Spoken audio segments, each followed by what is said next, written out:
राधे राधे दोस्तों। बहुत समय पहले की बात है। एक गांव में एक लड़का रहता था जिसका नाम था बिरजू। कुछ समय पहले ही उसका विवाह हुआ था। उसे कोई भी बेवकूफ बना देता और वो बन जाता। वो इतना भोला था। एक दिन की बात है। बिरजू की सास ने उनके घर न्योता भेजा। बिरजू की पत्नी तो वहां जा नहीं पाई, मगर बिरजू अपनी ससुराल चल पड़ा। जब वो अपने ससुराल पहुंचा तो उसकी सास ने उसके लिए खिचड़ी बनाई। इससे पहले बिरजू ने ना कभी खिचड़ी देखी थी ना खाई थी। उसे खिचड़ी बहुत ही स्वादिष्ट लगी। उसने अपनी सास से कहा, सासू माँ, जो आपने अभी मुझे बनाकर खिलाया है इसको क्या कहते हैं? ये तो बड़ा ही स्वादिष्ट व्यंजन है। उसकी सास कहने लगी, दामाद जी, इसे खिचड़ी कहते हैं। ये नाम उसने पहली बार सुना था। वो बोला, मैं घर जाते जाते इस नाम को भूल जाऊंगा। तो उसकी सास कहने लगी, तुम रास्ते में बार बार यही बोलते जाना, खिचड़ी खिचड़ी। फिर घर जाकर बोल देना तो तुम्हें याद रहेगी। रास्ते में बिरजू बोलता ही जा रहा था, खिचड़ी खिचड़ी। गर्मियों के दिन थे। चलते चलते दोपहर हो गई थी। बेचारा थकान उतारने को किसी छायादार पेड़ की तलाश करने लगा। तभी एक आम का पेड़ जो बहुत बड़ा और गहरा था उसे दिखाई दिया। वो उसी के नीचे बैठ गया। ठंडी हवा के झोंके चल रहे थे। बिरजू को नींद आ गई। कुछ देर सोने के बाद जब उसकी आंख खुली तो उसे खिचड़ी शब्द याद ही नहीं रहा। उसने बहुत कोशिश की लेकिन उसे खिचड़ी शब्द याद नहीं आया। तो उसे खाचड़ी खाचड़ी बोलने लगा। खाचड़ी खाचड़ी बोलते बोलते वो रास्ते चल पड़ा। चलते चलते एक खेत के पास से गुजरा। खेत में एक किसान चिड़ियों को उड़ा रहा था। जब किसान ने बिरजू के मुंह से खाचड़ी सुना तो वो बोला, अरे कमबख्त, ये क्या बोलते जा रहा है? खाचड़ी खाचड़ी बोलोगे तो सभी चिड़िया आकर मेरे खेत से दाना खा जाएगी।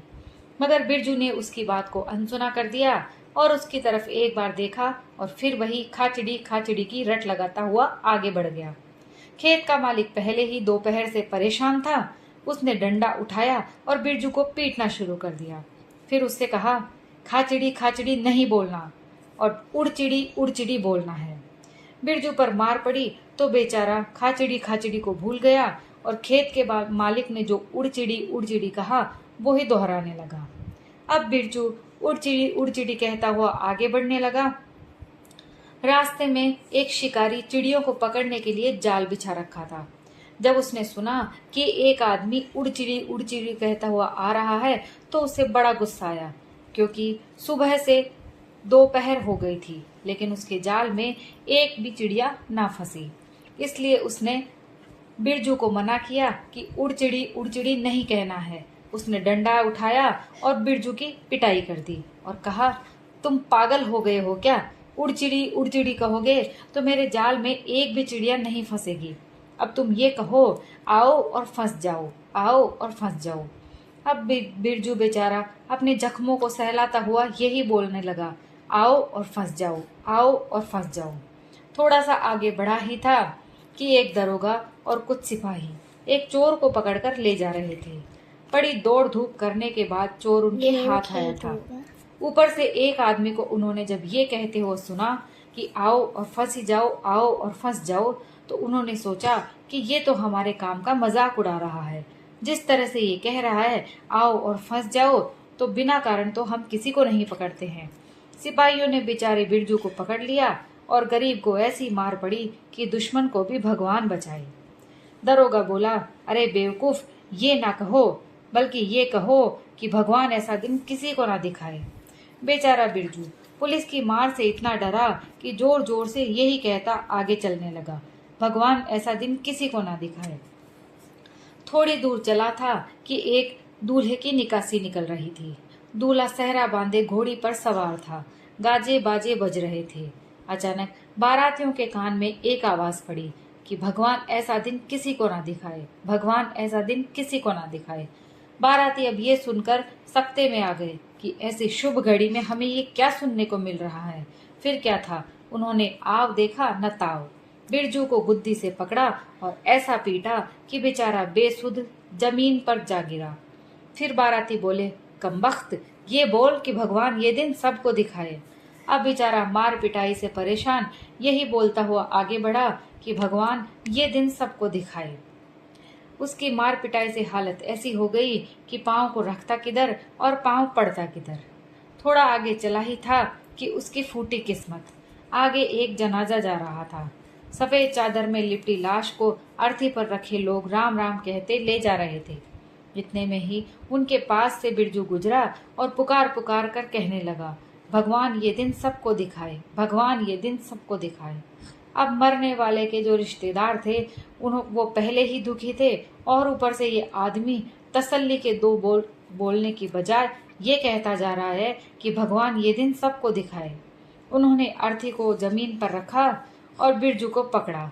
सबने लात घूंसों से बेचारे को नीला कर दिया। जी भर के मार पिटाई करने के बाद कहने लगे, अबे बेवकूफ, कहना है तो ये बोल, भगवान किसी दुश्मन को भी ये दिन ना दिखाए। अब बेचारा यही बोलता गिरता पड़ता चलने लगा और सोचने लगा कि आज के बाद कभी भी अकेला ससुराल नहीं आऊंगा। आखिर उसकी अच्छी किस्मत कि थोड़ी दूर आगे चलने पर उसे अपना गांव नजर आया। थोड़ी जान में उसके जान आई। कदमों को उसने थोड़ा तेज किया। गांव में घुसा तो गांव वालों ने सुना कि बिरजू कहता ही जा रहा है कि भगवान ये दिन किसी दुश्मन को भी ना दिखाए, और उसकी हालत भी बहुत खराब दिख रही थी। गांव वालों ने उसे पानी पिलाया और सहारा देकर घर पर छोड़ने आए। घर पर आने के बाद भी वो ही बात दोहराता रहा कि भगवान ये दिन किसी दुश्मन को भी ना दिखाए। अब उस बिरजू की ऐसी हालत देखकर उसकी पत्नी पूछने लगी, हाय राम, ये क्या हो गया तुम्हें? ये क्या बड़बड़ाए जा रहे हो? ऐसा क्या हो गया है? बिरजू कहने लगा, आज के बाद कभी भी ससुराल अकेला नहीं जाऊंगा। तो उसकी पत्नी ने पूछा, मगर क्यों, ऐसा क्या हो गया है?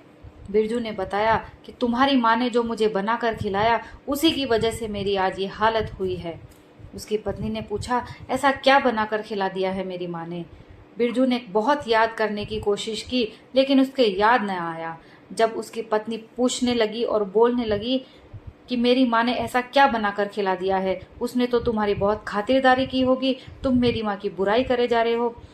अपनी पत्नी की ऐसी बातें सुनकर बिरजू बेचारा दिन भर का लात घूंसों से पिट के परेशान हो चुका था, तो वो अपना सारा गुस्सा अपनी पत्नी पर ही उतारने लगा और उसी की पिटाई शुरू कर दी।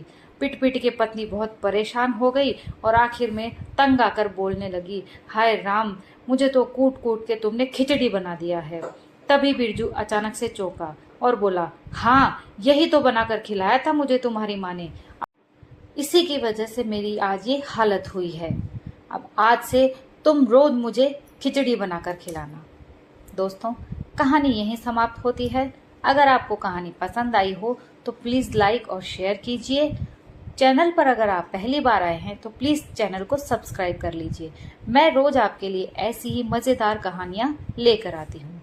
कहानी सुनने के लिए आप सभी का बहुत बहुत धन्यवाद।